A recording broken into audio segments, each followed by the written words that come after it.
लें। एक गरीब आपके सामने एक ड्रम ढूंढता है पानी पीने के लिए, आप उसके सामने स्प्राइट, थम्स अप, माजा इस्तेमाल करते हैं, ये मोमिन होने की निशानी नहीं है। आपको कुर्बानियां देनी पड़ेंगी। आप गरीब नवाज के मुल्क में, इस मुल्क में रहना है तो मक्की लाइफ को फॉलो करना पड़ेगा, ठीक है। इस मुल्क में रहना है तो आपको मक्की लाइफ को फॉलो करना पड़ेगा। इसके लिए आपको मेहनतें करनी पड़ेंगी। इस तफसील में जाऊंगा तो वक्त बहुत लगेगा। ये अल्लाह के वली मेहनत कितनी करते हैं सुन लें। मेरे आका सैयदना शेख हुजूर गौसे आजम रदी अल्लाह पैदा हुए हैं जीलान की जमीन पर। जीलान कहाँ है? ईरान में। मैंने वो जमीन देखी जहाँ गौस पाक की अम्मी आराम कर रही हैं, गौस पाक के अब्बू आराम कर रहे हैं, सैयदना शेख की जो विलादत गाह का बेल्ट है। हुजूर गौसे आजम फरमाते हैं कि मैं 16-17 साल का था ना, तो जीलान में टहल रहा था तो मेरे कानों में आवाज आई, अगर कोई सच्चों का सरदार बना तो कैसे बना? उसने मेहनत भी की है। अगर कोई अल्लाह का दोस्त बनता है तो उसे मेहनत करनी पड़ती है। समझ रहे हैं?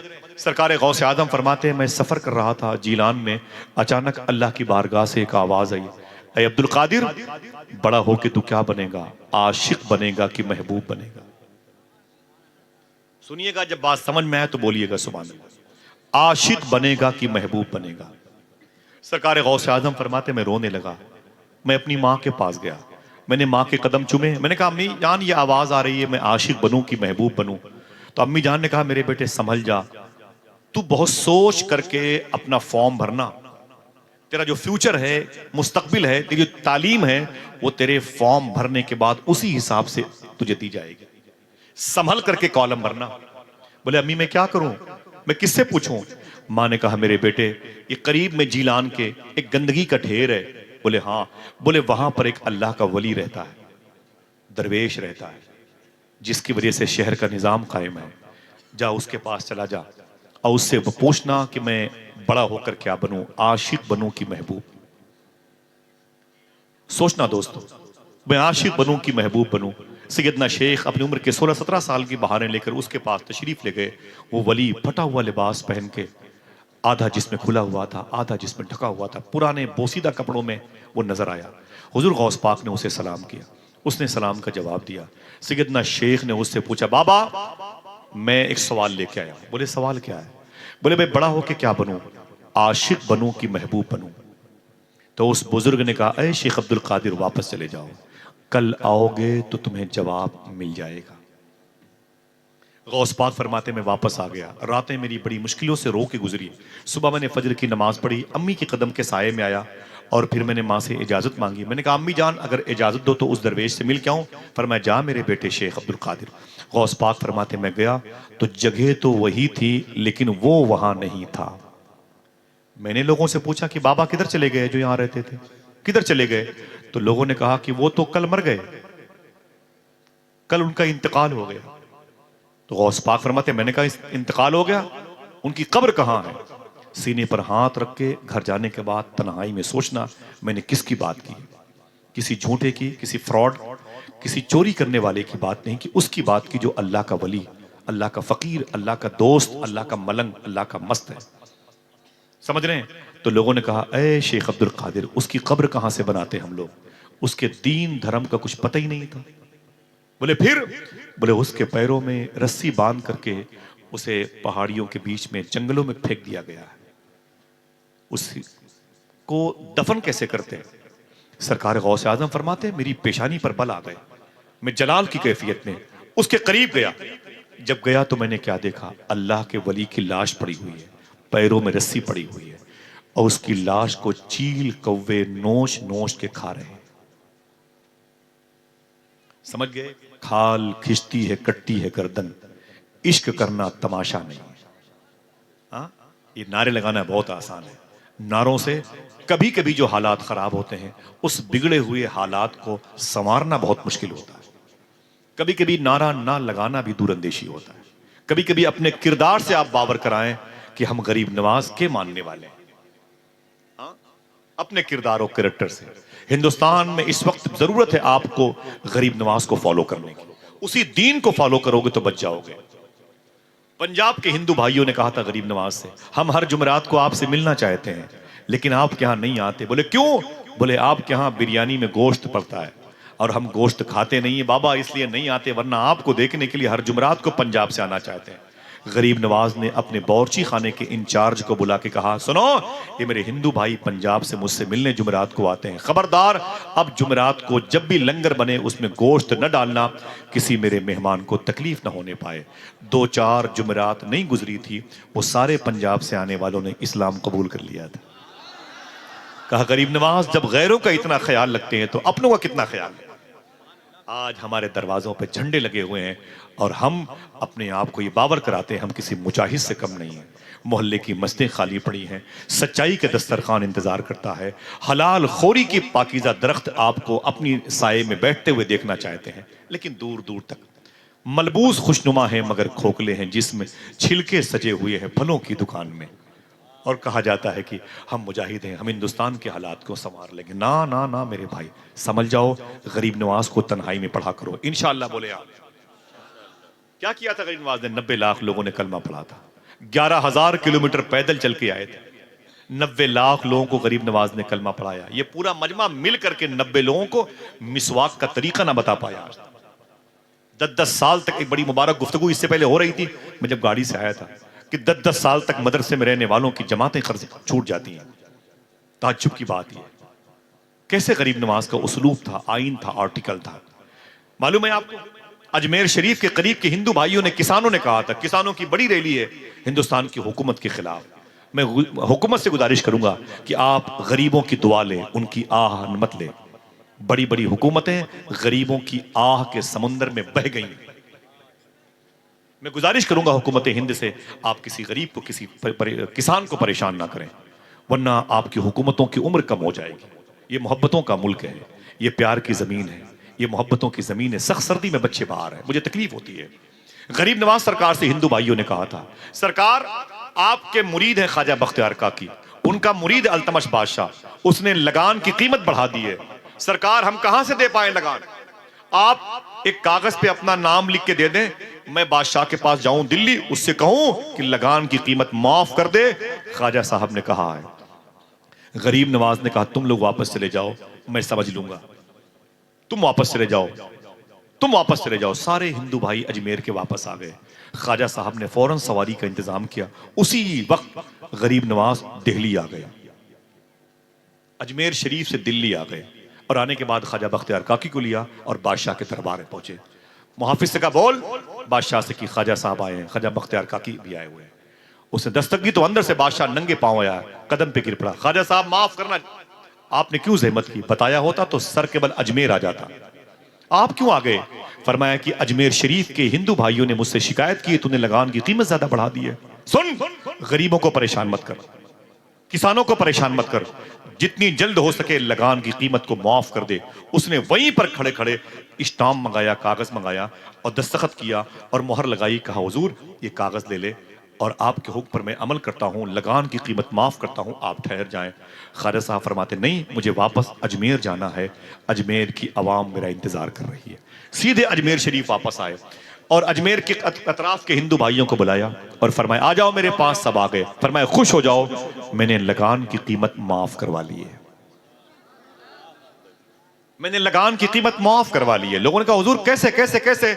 आपने कागज दिखाया, कहा ये कागज आपके पास कैसे आया? वो दिल्ली बहुत दूर है। आपने फरमाया कि दिल्ली में खुद गया था, मैं दिल्ली गया था। लोगों ने कहा, हुजूर मुझे भेज दिया होता। एक जुमला गरीब नवाज ने कहा था, अगर दिल कहे तो इसे रख लेना, समझ में आए तो सुभान अल्लाह कहना। हिंदू भाइयों ने कहा था कि आपने मुझे हुक्म दिया होता, मैं दिल्ली चला गया होता, आप क्यों गए? तो ख्वाजा साहब ने जुमला कहा था, गरीब नवाज मैं हूं कि तुम हो? हाय हाय, गरीब नवाज मैं हूं कि तुम। आज गूंगा आदमी भी जाता है शहनशाह के दरबार में तो कहता है, तेरा तैयार है दारुस्सलाम या ख्वाजा, तजल्लियां है नहीं सुबह शाम या ख्वाजा, न फिक्रे मैं न गमे जाम तेरे मस्तों को, तेरी निगाह से चलता है काम या ख्वाजा। सरकार कुर्बान अली शाह चिश्ती माहिमी बड़े अजीम बुजुर्ग हैं, कुतुब कोकन मखदूम माहिम शरीफ के रोज़े के सामने हैं।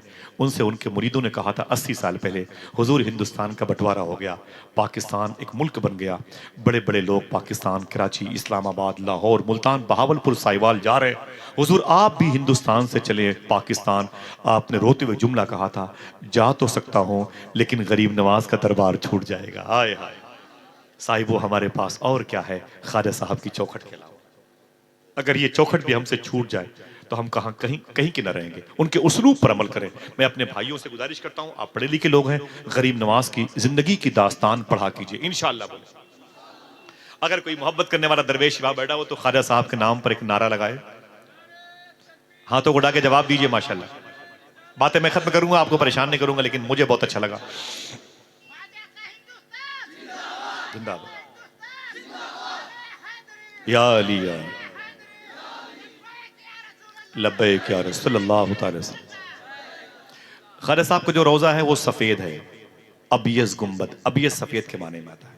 हुजूर सरकार गौस पाक का जो गुंबद शरीफ है वो नीलगू है, और सैयदुल कौनैन का जो गुंबद शरीफ है वो खिद्र हरे कलर का है। सरकार ख्वाजा पाक की बारगाह में एक शख्स ने कहा था, कौन इस गुंबदे अबियज में मकी है यारो, औलिया जिसके यहाँ बहरे सलाम आते हैं। तो एक आवाज आई, तू ही इस गुंबदे अबियज में मकी है ख्वाजा, औलिया तेरे लिए बहरे सलाम आते हैं। गरीब नवाज की शान बड़ी है। सरकार के उर्स की बहारें आप सबको बहुत बहुत मुबारक हो।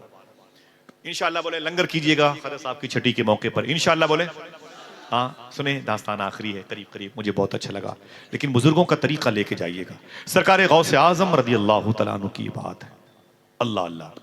सैयदना शेख फरमाते, मैंने कहा वो कहां पे? बोले उधर पड़ा हुआ है। मैं करीब गया तो उसकी लाश को चील कौवे नोच के खा रहे थे। जरा सा कहीं के हालात खराब होते हैं तो आपको नींद नहीं आती है। वो कैसा इंसान था? वली था और आजमाइश में था। गौस पाक ने देखा उसे, उसकी लाश चील कौवे नोच के खा रहे थे। जलाल था, फरमाया ओ मस्त कलंदर, अल्लाह के वली सुन, वली वादा खिलाफ नहीं होता, वली वादे से मुकरता नहीं, वली वादा शिकन नहीं होता, वली वादे को वफा करता है, वादे पर अमल करता है। तू कैसा अल्लाह का वली है? तूने कल मुझसे कहा था आज के बारे में आओगे तो जवाब दूंगा, और तुम कल ही निकल लिए। ये क्या तरीका है? नोची हुई लाश से आवाज आई, ऐ शेख अब्दुल कादिर, तेरा सवाल क्या है? हुजूर गौस पाक फरमाते, मेरा सवाल यह है कि मैं बड़ा होके क्या बनूं? आशिक बनूं कि महबूब बनूं? आशिक बनूं कि महबूब बनूं? उस नोची हुई लाश से आवाज आई, ऐ शेख अब्दुल कादिर, अगर महबूब बनोगे दुनिया तुमसे बड़ी मोहब्बत करेगी। अगर महबूब बनोगे बहुत तुम्हारे लाड और प्यार होगा। अगर महबूब बनोगे तुम्हारी नाज बरदारी होगी, जिससे दामाद की इज्जत होती। अगर महबूब बनोगे दुनिया तुम्हारे पीछे पीछे चलेगी। तुम ठहर जाओगे दुनिया ठहर जाएगी।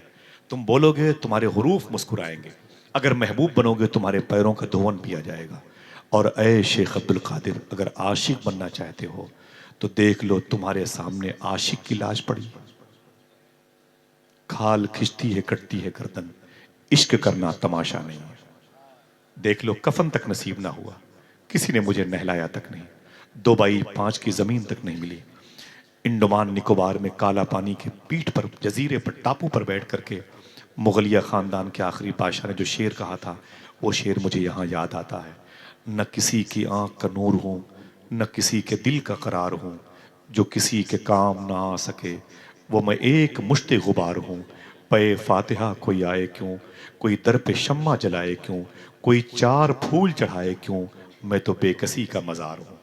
ऐ शेख अब्दुल कादिर, अगर आशिक बनोगे तो देख लो कफन तक न मिला, किसी ने अल फातिहा की तिलावत, सूरे फातिहा की तिलावत न की, किसी ने मुझे मिट्टी देने की जो है तौफीक न पाई।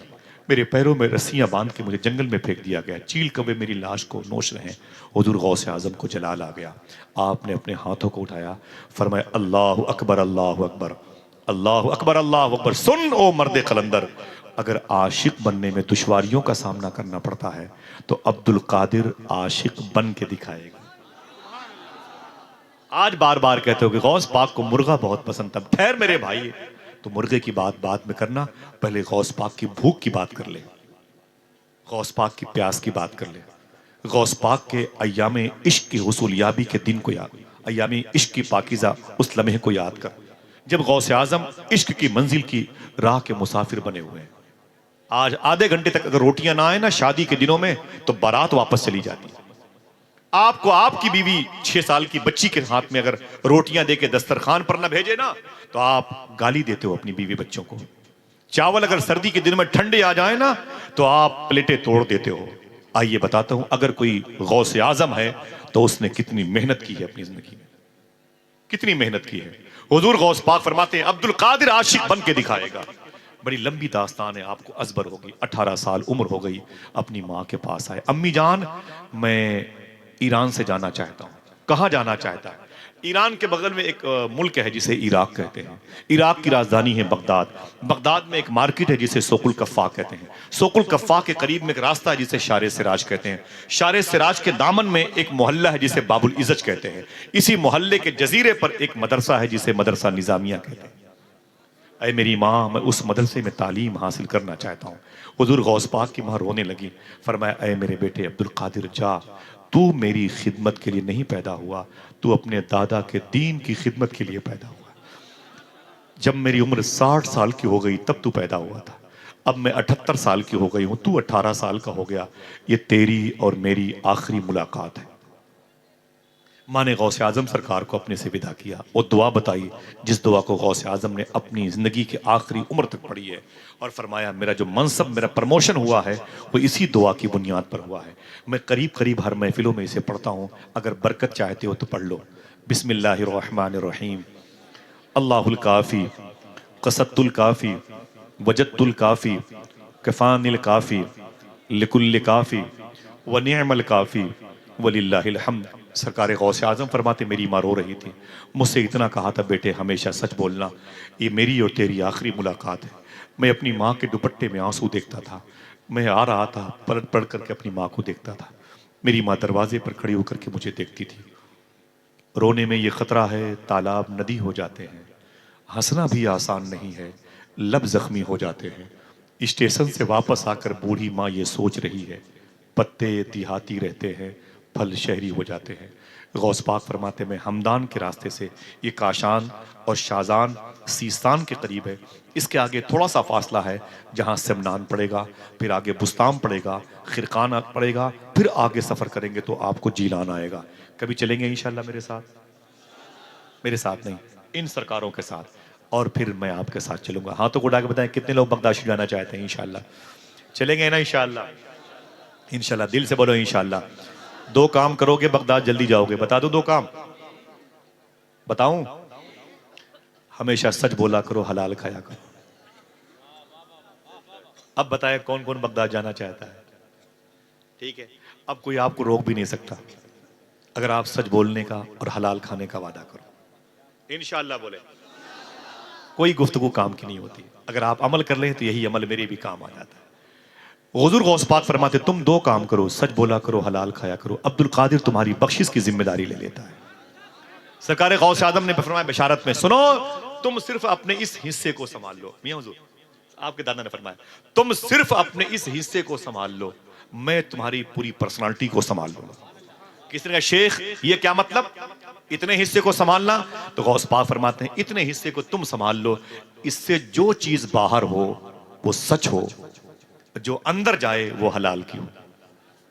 समझ गए? सरकार गौसे आजम बुलाएंगे, चलेंगे ना बगदाद? फिर जब एक मरतबे जाने की दुआ करें, फिर जब वहां चले जाएंगे, फिर आने के वक्त फिर हाजिरी की दुआ वहीं करके आइए। ताजमहल थोड़ी है कि देख लिया तो देख लिया, ये तो गौस पाक का रोजा है। इंशाअल्लाह कहते हैं आप कहोगे ऐ शेख तेरे दरबार की मैंने अजब ये शान भी देखी, तुझे देते नहीं देखा मगर झोली भरी देखी। लगाएंगे नारा लब्बैक या गौसे आजम। मुझे कोई खुशी नहीं होती है कोई अपने घर में टाइल्स दिखाता है, वो मार्बल दिखाता है, इटालियन सामान, वास बेसन, ये देखिए टोटी 5,000 की। मुझे कोई खुशी उसी नहीं होती भाई। मुझे कोई बहुत बड़ा आदमी मुतासिर नहीं कर सकता। हम हर उस शख्स को देखते हैं जिसकी आंखों ने गौस पाक के जलवे देखे।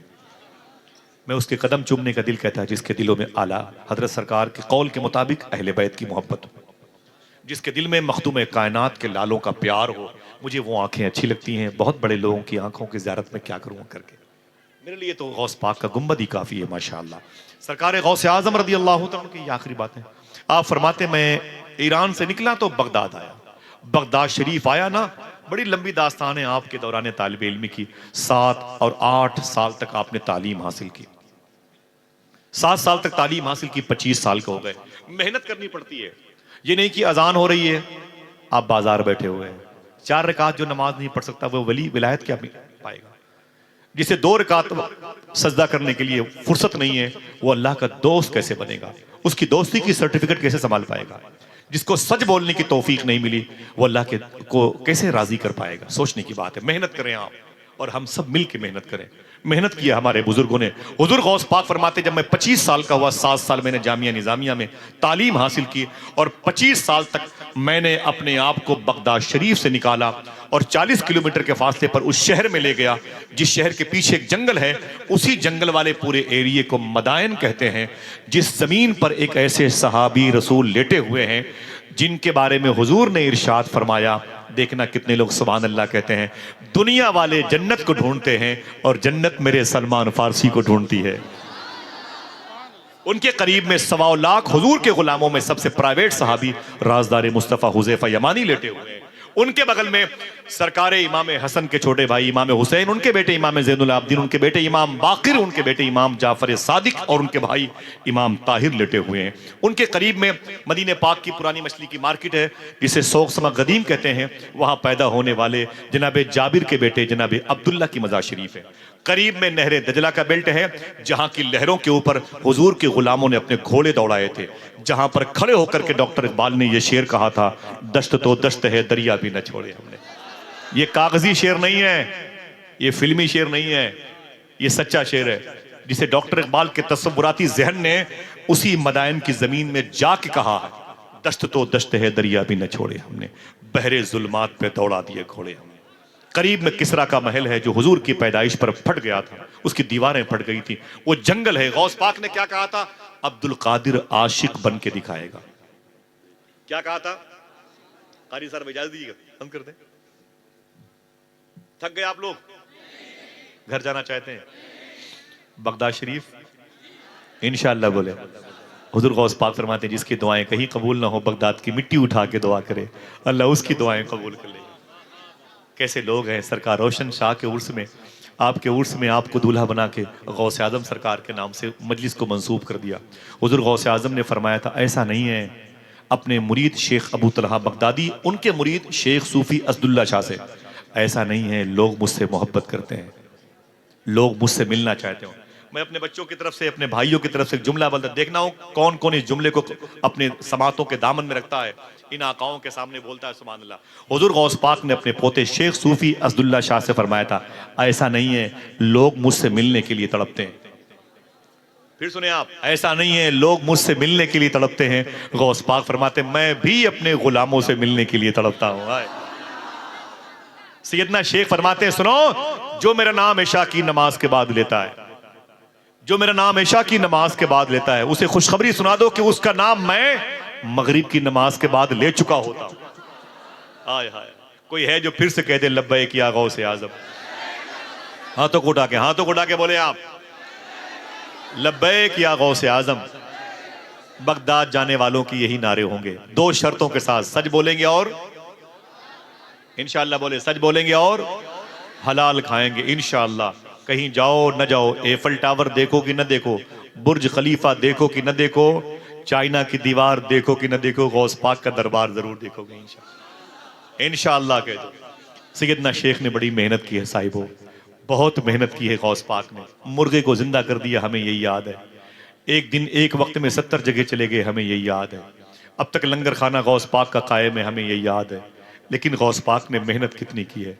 आप फरमाते हैं, मैं 25 साल तक के लिए मदायन के जंगल में आ गया, मेरा काम यही था, इल्लल्लाहु इल्लल्लाह इल्लल्लाह इल्लल्लाहु इल्लल्लाह इल्लल्लाहु।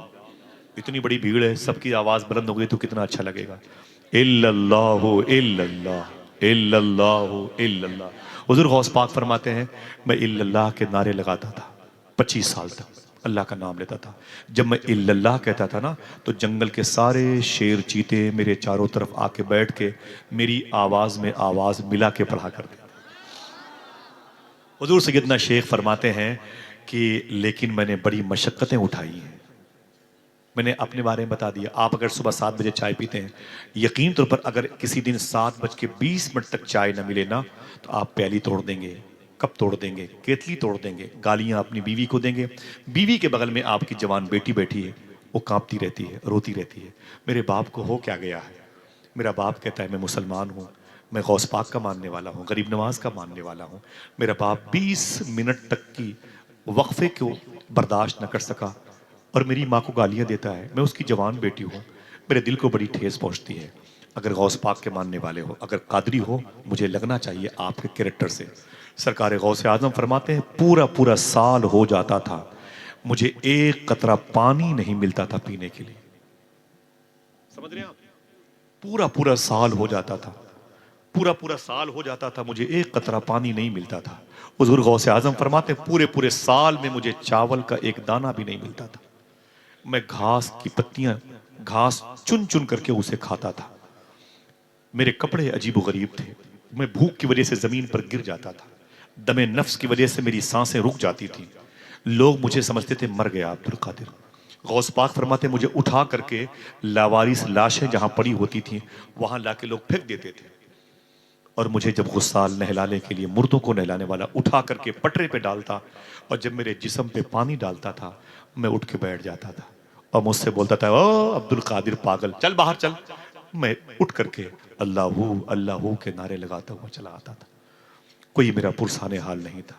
एक गिलास पानी तो छोड़ दो, एक कतरा पानी मुझे पूरे पूरे साल कुछ नहीं मिलता था। मैं इस कदर भूखा था, इस कदर भूखा था, कभी कभी चल नहीं पाता, पेट पे दो दो पत्थर बंधे हुए थे। ये आखिरी बात होगी। सैयदना शेख फरमाते हैं एक दिन मैं मदायन के जंगलों से निकला, गिरते पड़ते मैं बगदाद के उस हिस्से में आया जहां एक नबी आराम कर रहे हैं जिन्हें हजरत यूशा बिन नून अलैहिस्सलातु वस्सलाम कहा। ये नबी है, इनकी मज़ार शरीफ है। इसी मोहल्ले को शूनीजिया कहते हैं। क्या कहते हैं? याद करोगे तब चलोगे तो फिर इंशाल्लाह देख भी लोगे। क्या कहते हैं? शूनीजिया कहते हैं। एक नबी वहां आराम कर रहे हैं। अगर आपको मैं मना करूं कि सुभान अल्लाह ना कहना ना, तब भी आप सुभान अल्लाह कहोगे। क्यों? वो नाम ऐसा है। इन्हीं के बगल में वो बुजुर्ग लेटे हुए हैं जिनको बहलोल दाना कहते हैं। इन्हीं के बगल में वो बुजुर्ग लेटे हुए हैं जिनको जुन्नून मिस्री कहते हैं। इन्हीं के बगल में वो बुजुर्ग लेटे हुए हैं जो गौस पाक के परदादा। अल्लाह अकबर। समझ रहे हैं आप? अबुल कासिम सैयदना शेख जुनैद बगदादी रदी अल्लाह ताला। उनके नाम पे कम से कम सबको सुभान अल्लाह कहना चाहिए। बहुत बड़े बुजुर्ग हैं, औलिया की जमात के सरदार हैं। सैयदना शेख जुनैद बगदादी के पीर हैं शेख सिर सख्ती, उनके पीर हैं शेख मारूफ करखी। देखना कितनी देर के बाद आप सुभान अल्लाह कहते हैं। शेख जुनैद बगदादी के पीर शेख सिर सख्ती और उनके पीर शेख मारूफ करखी, उनके पीर शेख इमाम अली रजा, वो बेटे हैं इमाम मूसा काजिम के, वो बेटे हैं इमाम जाफर सादिक के, वो बेटे हैं इमाम बाकिर के, इमाम बाकिर बेटे हैं इमाम ज़ैनुल आबदीन के, इमाम ज़ैनुल आबदीन बेटे हैं इमाम हुसैन के, इमाम हुसैन भाई हैं इमाम हसन के, इमाम हसन बेटे हैं मौला अली के, मौला अली शौहर है मखदूमा फातिमा के, मखदूमा फातिमा बेटी हैं नबियों के सरदार की। नीचे आ जाओगे तो सरकार शेख जुनैद बगदादी के मुरीद हैं शेख अबू बकर शिबली, उनके मुरीद हैं अब्दुल वाहिद तमीमी, उनके मुरीद हैं अबुल फरात तुर्तूसी, उनके मुरीद हैं शेख अबुल हसन अली करशील हंकारी, उनके मुरीद हैं शेख अबू सईद मखजूमी, उनके मुरीद हैं शेख अब्दुल कादिर जीलानी। ये मिडिल में बड़ा मुबारक नाम है। इसी बेल्ट में आराम कर रहे हैं। चलेंगे इंशाअल्लाह। ऊंची बोले। आज जब यहाँ से वापस जाइएगा तो जैसे निकलिएगा सरकार के दरबार से अरीजा पेश करके जाइएगा। सरकार अपने दरबार में बुला लिया है, अब गौस पाक के दरबार में भेज दीजिए। कितने लोग ये दुआ करेंगे इंशाअल्लाह? दिल से बोलो इंशाअल्लाह। सरकार गौस आजम फरमाते मैं मदायन के जंगल से निकला, आखिरी बात, और मैं रोता हुआ चीखता हुआ मैं आ गया शूनीजिया के मोहल्ले में। एक छोटी सी मस्जिद थी, मैं उस मस्जिद के किनारे पर बैठ गया। एक रवायत के मुताबिक ख्वाजा उस्मान हारवनी ने गरीब नवाज को इसी मस्जिद में कारी निसार भाई मुरीद किया था। एक रवायत के मुताबिक सरकार गौस आजम फरमाते मैं वहां पर बैठ गया। जब उस मस्जिद के अंदर मैं बैठ गया ना, तो मुझे भूख बहुत लगी थी, मुझे भूख बहुत लगी थी। हुजूर गौस पाक फरमाते हैं कि मैं बैठा हुआ था, मैं समझ रहा था कि अब मैं बचूंगा नहीं, भूख की वजह से मेरा इंतकाल हो जाएगा। कहते थोड़ी देर के बाद उसी मस्जिद के अंदर एक शख्स टिफिन में खाना लेके आया, यानी झोले में खाना लेके आया। वो सामने की दीवार पे टेक लगा के बैठ गया। ना मैं उसे जानता था ना मुझे जानता था। मेरे सामने बैठा, पीछे उसने टिफिन खोला, उसमें से खाना निकाला और खाना खाना शुरू कर दिया। हुजूर गौसे आजम फरमाते हैं मुझे भूख इतनी ज्यादा लगी थी इस जुमले को आप लिख सकते हैं सोने के कलम से। मुझे इतनी ज्यादा भूख लगी थी, लुकमा वो उठा के अपने मुंह में डालता था और भूख की वजह से मुंह मेरा खुल जाया करता था। अल्लाह अकबर। कहते हैं उसने मुझे देखा तो बुलाया, ताल ताल ताल, इधर इधर मुसाफिर। तो गौस पाक फरमाते हैं बड़ी मुश्किल से मैं उठा, उसके करीब गया और बैठ के मैंने कहा बताएं क्या बात है। उसने कहा भूखे हो? मैंने कहा हाँ। कहा खा ले, न तेरा है न मेरा है, खा ले। तो गौस पाक फरमाते हैं मेरा नहीं है तो तेरा भी नहीं है, तू है कौन? उसने कहा मैं बगदाद का नहीं हूँ। मैंने कहा फिर कहाँ का है? बोले मैं ईरान का रहने वाला हूँ। गौस पाक कहाँ के थे? बोले पैदा कहाँ हुए थे? ईरान में। ऊंची बोले ईरान में। मज़ार शरीफ बगदाद में। बगदाद इराक की राजधानी है, ईरान की राजधानी है तेहरान, जिसका 1300 साल पहले नाम था रे। जिस रे की ज़मीन की हुकूमत ने इब्न ज़ियाद ने अहल बैत का कत्ल किया था मैदान करबला में। समझ रहे हैं? सरकार गौसे आज़म रज़ी अल्लाह तआला अन्हु फरमाते हैं तुम कहाँ के हो? उसने कहा मैं ईरान का हूँ, मैं ईरान का हूँ। अल्लाह अकबर। जैसे गौसे आज़म ने कहा तुम ईरान के हो? उसने कहा जी। गौस पाक फरमाते ईरान में कहाँ के? मशहद के हो, तेहरान के हो, जाम के हो, शिराज के हो, तुम काशान के हो, शाहजान के, सीस्तान के, इस्फहान के, संजर के, समनान के, कहाँ के हो? उसने कहा ना ना ना मुसाफिर, मैं जीलान का रहने वाला हूं, हुजूर की पैदाइश का शहर, मैं जीलान का। गौस पाक फरमाते तू जीलानी है? उसने कहा हाँ मैं जीलान का हूं। तू जीलान का? बोले हाँ मैं जीलान का हूं। बोले फिर यहां कैसे आ गया? सुन ले तवज्जो से, बस एक आध मिनट की बात है, आपके पैरों की मिट्टी मुझे मिल जाए बड़ी बात है। उलमाए किराम मौजूद हैं, सादात किराम। तू जिलानी है? मैंने कहा। उसने कहा हाँ। यहाँ कैसे? उसने कहा मैं बिजनेस करने के लिए बगदाद आया हूँ। बोले फिर? बोले बात यह है कि मैं जब अपने शहर से निकल रहा था तो मेरे मोहल्ले में जीलान में एक बड़ा ही मुबारक शरीफों का, बुजुर्गों का, शुरफा का खानदान रहता है। उस खानदान में एक बूढ़ी औरत रहती है। पूरे जीलान वालों की जब दुआएं कबूल नहीं होती हैं तो अल्लाह उसके कदम की मिट्टी उठा के दुआ करने वाले की दुआ कबूल कर लेता है। हुजूर गौस पाक फरमाते हैं उसका नाम क्या है? देखना कोई है जो इस नाम को सुन के सुभान अल्लाह कहे। हुजूर गौस पाक फरमाते हैं कौन है बूढ़ी औरत? उसने कहा उसका नाम मखदूमा फातिमा उम्मुल खैर है। ये नाम गौस पाक की अम्मी का है। सुभान अल्लाह कहते। गौस पाक के अब्बू हैं शेख मूसा जंगी दोस्त, नाना है शेख अब्दुल्ला सुमई, फुफू हैं आयशा जिलानी, भाई हैं अब्दुल्ला जिलानी, दादा हैं अब्दुल्ला जिलानी और परदादा हैं शेख यहिया जाहिद जिलानी। तो हुजूर गौस आजम फरमाते हैं जब समझ गए कि तो मेरे घर की बात कर रहा है, आप रोने लगे, आंख में आंसू आ गए। उसने कहा रोते क्यों? कहा कुछ नहीं। फिर क्या हुआ? कहा बूढ़ी खातून ने मुझे बुलाया पर्दे की ओर से, बोली बेटा मैंने सुना है तू बगदाद जा रहा है। मैंने कहा हाँ मम्मा मैं बगदाद शरीफ जा रहा हूँ। तो रोने की आवाज आई। बोले बगदाद में मेरा बेटा अब्दुल कादिर पढ़ने के लिए गया है, कोई जामिया निजामिया इदारा है वहां वो तालीम हासिल करता है। ये 500 रुपए है मिसाल के तौर पर, ये पैसे मेरे बेटे अब्दुल कादिर को दे देना। इन दिनों उसकी याद बहुत आती है, मेरी उसकी अब दोबारा मुलाकात नहीं होगी। मेरे बेटे से कहना तेरी माँ खैरियत से, तू कैसे है, जिस मकसद के लिए तूने जीलान छोड़ा है तेरा वो मकसद पूरा हुआ कि नहीं, मेरे बेटे से मिल के आना। इन दिनों उसकी याद बहुत आती है। अल्लाह अकबर। क्या मतलब? अगर बेटे भूखे होते हैं तो माँ को खबर हो जाती है, लेकिन अफसोस माँ अगर भूखी होती है तो बच्चों को खबर नहीं होती।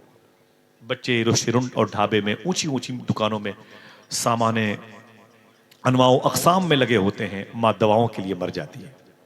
सरकार गौसे आजम की आंख में आंसू आ गए। उसने कहा फिर? कहा मैं बगदाद आ गया, बिजनेस किया, मेरा काम मुकम्मल हो गया। काम मुकम्मल होने के बाद ये 500 मुझे शेख अब्दुल कादिर को देना था। बोले फिर?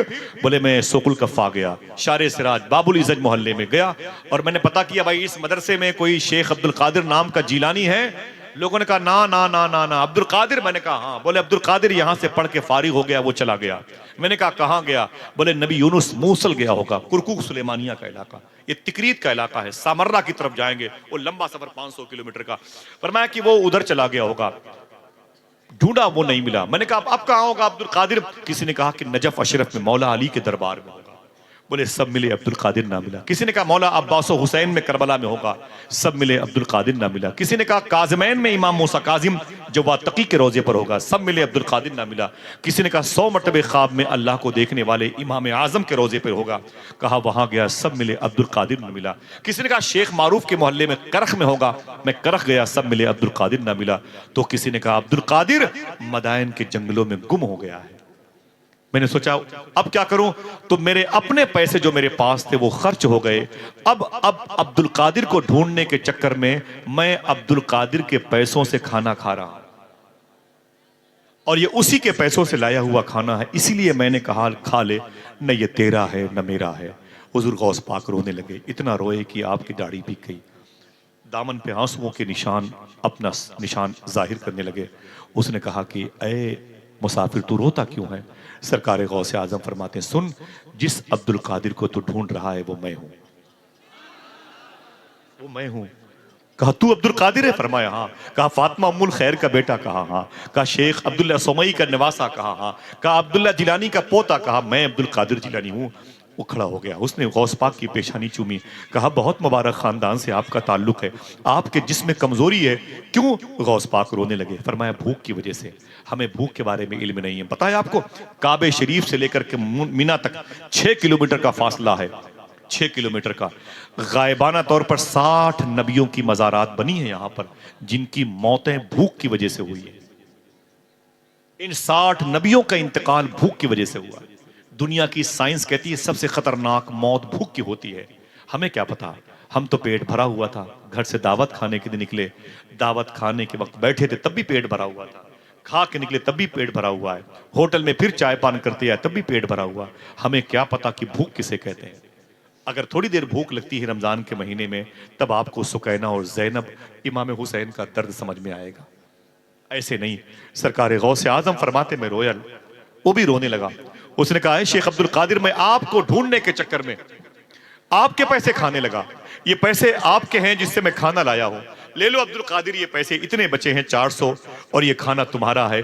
इससे पहले तुम मेरे मेहमान थे, मैं मेजबान था, अब तुम मेजबान हो, मैं तुम्हारा मेहमान हूं। अगर कहोगे तो खाऊंगा, वरना नहीं खाऊंगा। गौस पाक ने उस अजनबी शख्स को अपने साथ खाना खिलाया। जब उसने पैसे दिए, कहानी खत्म। जब उसने पैसे दिए तो गौस पाक ने पैसे लेकर के उसको खर्चे के पैसे दिए। रो के बोले, मेरी माँ को मेरा सलाम बोलना। हाथ उठा के बताएं कितने लोगों की माँ जिंदा है माशाल्लाह, अल्लाह मुबारक फरमाए। वादा कीजिए सरकार रोशन शाह के उसमें कसम नहीं खिलाता, जब घर से बाहर निकला करो तो अपनी माँ के हाथ चूम के निकला करो, इंशाल्लाह। बोले ऐसा कर सकते हैं? कितने लोग हाथ उठा के बताए कर सकते हैं? माँ को नाराज मत किया करो, माँ को राजी किया करो। ये फूल उस वक्त समझ में आएगा कितनी खुशबू देता है जब मुरझा जाएगा। ऐ ज़िया, माँ बाप के साये की ना कदरी न कर, धूप काटेगी बहुत जब ये शजर गिर जाएगा। माँ के मौजू पर बात करने की बड़ी ख्वाहिश थी, बस मुझे इजाजत दे दें। दुआ करो, माँ की खिदमत करेंगे इंशाअल्लाह। घर से निकलेंगे तो माँ का हाथ चूम के निकलेंगे। कभी स्कूल में, कॉलेज में, इम्तिहानात में, कारोबार में दिक्कतें आए, अपनी माँ से कहा करो इंशाअल्लाह। माँ दुपट्टा उठा के दुआ करेगी, अल्लाह उसकी दुआएं कबूल कर लेगा। मेरे आका सल्लल्लाहु अलैहि वसल्लम फरमाते हैं रोते हुए, काश मेरी माँ जिंदा होती। हुजूर रोते हुए फरमाते, काश मेरी माँ जिंदा होती और मैं इशा की नमाज पढ़ा रहा होता। याद कर लो, हुजूर फरमाते, काश मेरी माँ जिंदा होती, मैं इशा की नमाज पढ़ा रहा होता, और मेरी माँ दरवाजा खोल के बोलती, बेटा मोहम्मद इधर आओ, तो मेरे आका फरमाते हैं मैं नियत तोड़ करके अपनी माँ के कदमों से लिपट जाता। हम अपनी माँ को नाराज करते हैं। सरकार गौस आदम फरमाते, मेरी माँ को सलाम बोलना, कहना कि तेरा बेटा अब्दुल कादिर अपने मनसब की तरफ जा रहा है, अपनी मंजिल को पाने की कोशिश में लगा हुआ है, तेरी दुआ की ज़रूरत है। तेरा बेटा अब्दुल कादिर अल्लाह के हुजूर है, अल्लाह के रसूल की बारगाह में है, बस तेरी दुआ की ज़रूरत है, मेरी माँ को सलाम बोलना। हुजूर गौस आज़म के पास पैसे आए, माँ के भेजे हुए पैसे। सरकार गौस आज़म रदी अल्लाह तआला ने मालूम है क्या किया? बैंक में सारे पैसे जमा नहीं किए। रख लो ज़मीन खरीदेंगे, रख लो दूसरी गाड़ी खरीदेंगे, रख लो फला के मकान खरीदेंगे, स्विट्जरलैंड में बैंक में जमा करेंगे, चांद पर प्लाटिंग होंगी तो पैसे लगाएंगे। ना ना ना ना, हुजूर गौसे आजम बगदाद की मंडी में आए और सारे पैसों से खाना खरीदा और नौकर चाकर खरीद बुलाए और सबके सरों पर फ्रूट से मेवाजात सामान रखे खाने के, और सबसे कहने लगे, सुनो, ये सारे खाने लेकर के बगदाद की गलियों में चले जाओ, जहां तुम्हें कोई भूखा नजर आए उसे पहले मेरे जद्दे करीम के नाम का लंगर खिलाओ। सारे पैसों से गौस पाक सरकार ने खाना खरीद के बगदाद की मंडी में तकसीम कर दिया। उनके दोस्त ने कहा, ऐ शेख अब्दुल कादिर, कल पेट पर पत्थर बंधे हुए थे, आज लंगर तकसीम हो रहा है, इतने पैसे कहां से आ गए? सरकार गौसे आजम फरमाते मुझे मेरी माँ ने भेजे हैं। कहा माँ ने बांटने के लिए भेजे हैं कि खर्चे के लिए भेजे हैं? गौस पाक रो के बोले ना ना ना, मेरी माँ ने मुझे जो पैसे भेजे हैं वो खर्चे के लिए भेजे हैं। बोले फिर? बोले सारे पैसों को मैंने गरीबों को खाना खिलाने में खर्च कर दिया है।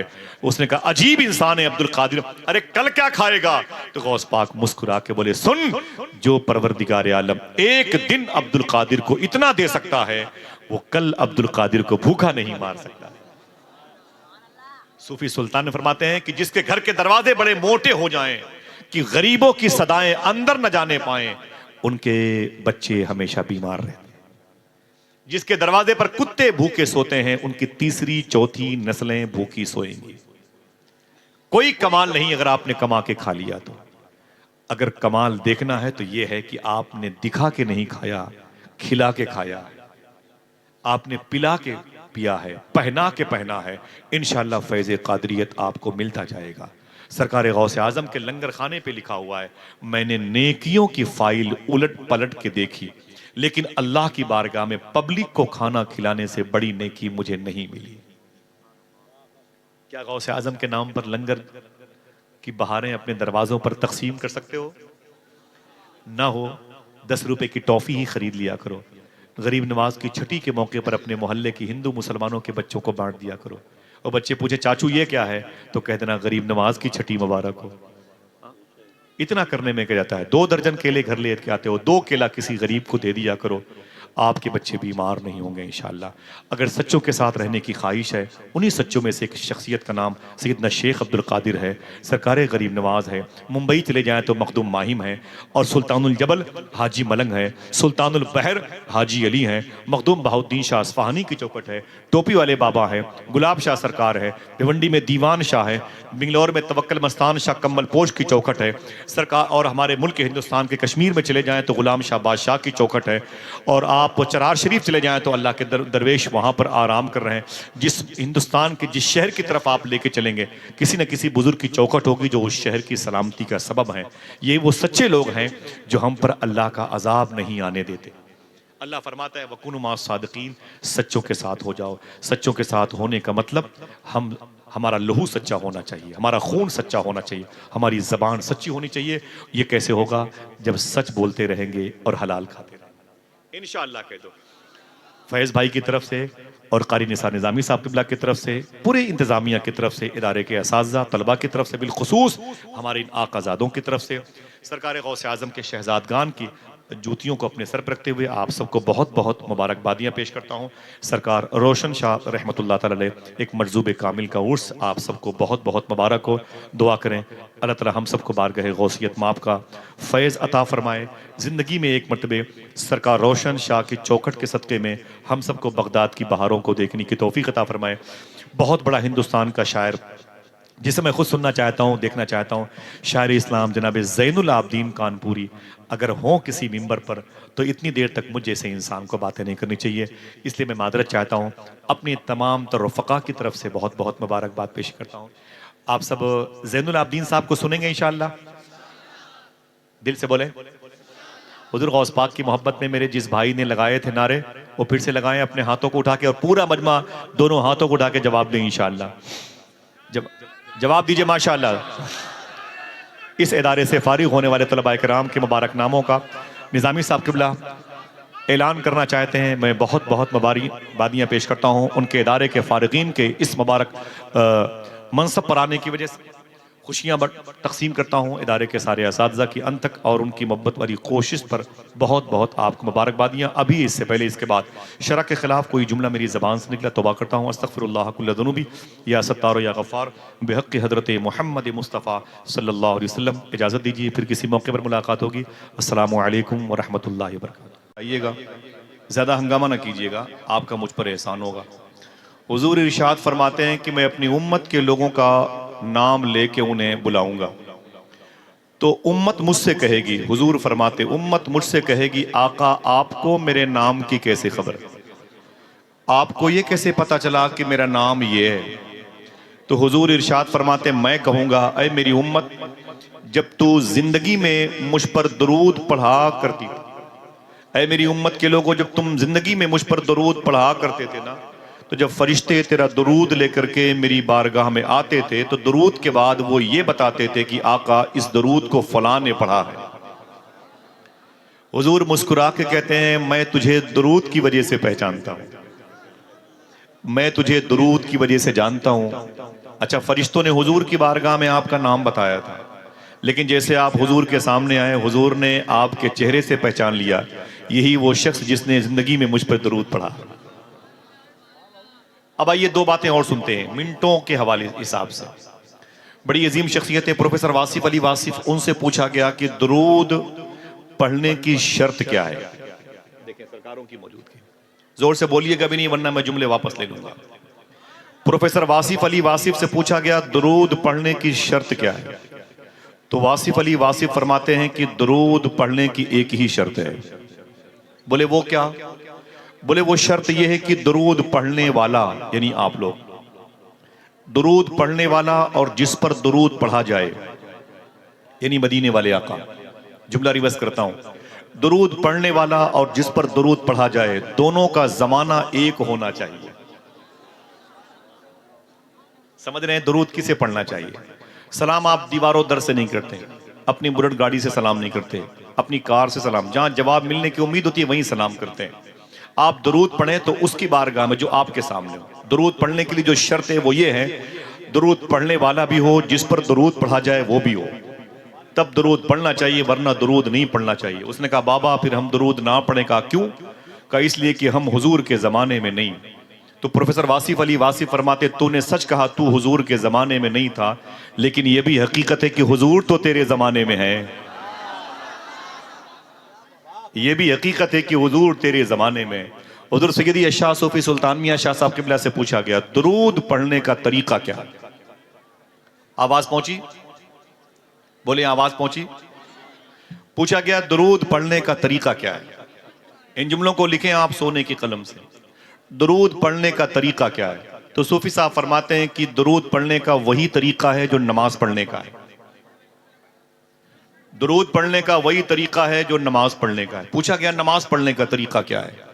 आप फरमाते हैं कि आका करीम सल्लल्लाहु अलैहि वसल्लम ने इरशाद फरमाया, ऐसे नमाज पढ़ो या तुम खुदा को देख रहे हो या खुदा तुम्हें देख रहा है।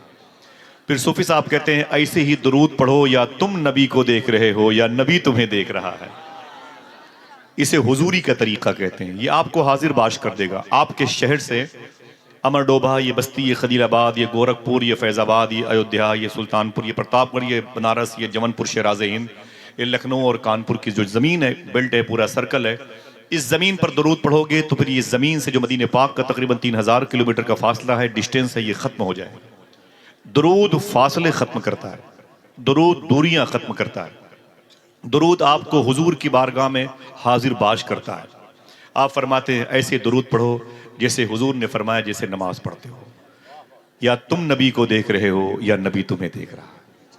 अगर ये अकीदा गालिब है तो आइए बड़े अदब और एहतराम के साथ हुजूर सय्यदुल कौनैन सल्लल्लाहु अलैहि वसल्लम की बारगाह में दुरूद शरीफ पढ़ें। अल्लाहुम्मा सल्ली अला सय्यदना व शफीअना व नबीना व मौलाना नूरिका मुहम्मदिन व इत्रतिही व बारिक वसल्लिम बेअदद कुल्ल मालूमिन लक बेअदद कुल्ल मालूमिन लक। दो शेर में नात के पढ़ता हूँ अपने इन आकाजादों की जूती मुबारका को अपने सर पे रखते हुए। रुकू सजदे तशहुद क़याम बनते गए, रुकू सजदे तशहुद क़याम बनते गए, हुजूर चलते गए और निज़ाम बनते गए।